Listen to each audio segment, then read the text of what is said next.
Yes, you. Welcome to the You're Not Getting Any Younger podcast, a podcast for people who want to disrupt their lives for a good reason, to make it count. I'm your host, Jen Glantz, and every week I'll drop a new episode with stories from real people just like you, who woke up one morning and decided to make big changes, starting with small things. We'll cover topics like entrepreneurship, love, failure, and self-care. Hey, you're not getting any younger, so let's make this an adventure. Ready?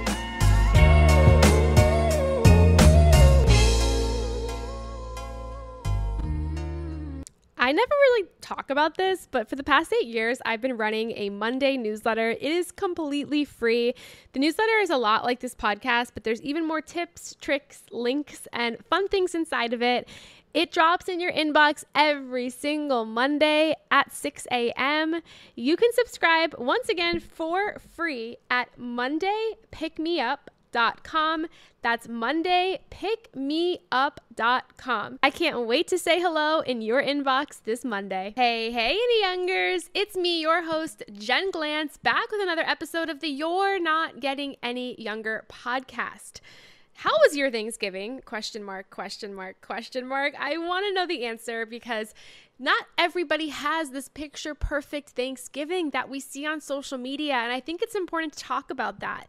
Maybe your Thanksgiving was peaceful and easy and fun, but maybe it was stressful and gave you so much anxiety and it wasn't great, or you spent it alone, or whatever it was. My biggest tip for you during this crazy holiday season is to try to stay off social media. And if you can't do that, make a promise to yourself that when you see something on there, like a happy picture of another person celebrating a holiday with their family and everyone seems so joyful and grateful and happy, not to compare it to your own life, because that is what can really, really hurt us.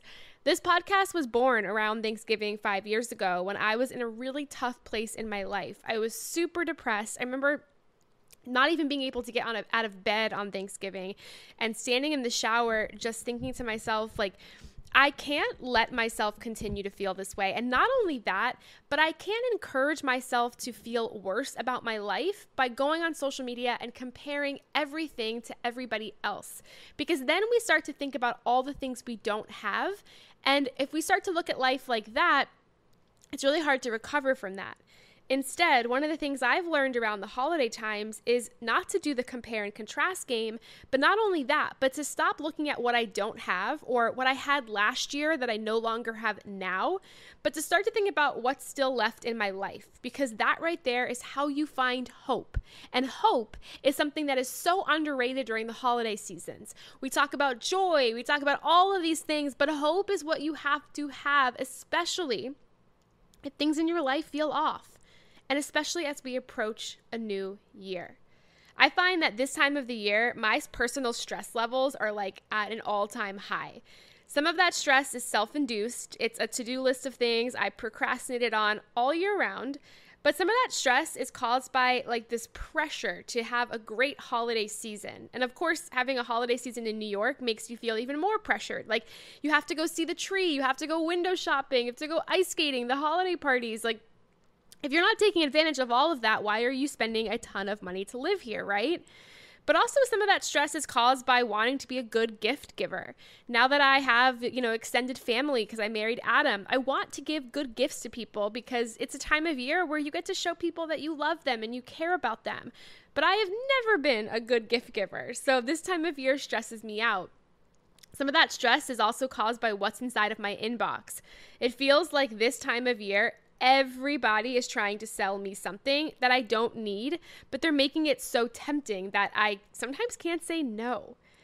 I was talking to a friend last week and they asked me how I was doing. I like to sound buttoned up and put together when I talk to people, but I just let the words roll out of my mouth and simply said I'm feeling stressed. And they asked me how I'm managing the stress. And I never thought about stress in a way that we manage. I thought that stress was something that just eats us up slowly. So I responded with the honest truth. I waste time on TikTok. I take an occasional afternoon nap. And when I can't bring myself to make anything for dinner, I walk across the street and I get some pizza. You can't always control what comes your way, but you can control how you handle it.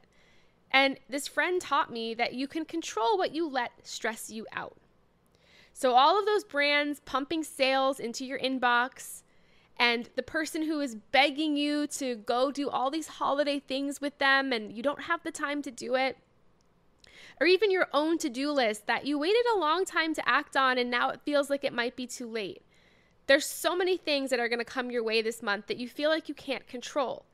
Pick the ones you can and work on those. And pick how you're going to manage stress. Because one thing for sure is that 'tis the season of fun, of joy, of gifts, of stress, and of hope, my friend. I hope more than anything that you have hope for what's to come this year, next year, and beyond. All my love, Jen Glantz. Hey you! Thank you for listening to the You're Not Getting Any Younger podcast. There are hundreds of thousands of pods out there, so thank you for listening to this one. You can find the show notes for this week's episode up on our website, anyyounger.com. Subscribe, rate, and review the You're Not Getting Any Younger podcast on iTunes so that other ears around the world can listen too. Oh, and join our secret You're Not Getting Any Younger Facebook group, where over 1,000 people are talking about how to disrupt their lives, for a good reason, to make it count. Until next week, all my love, Jen Glantz.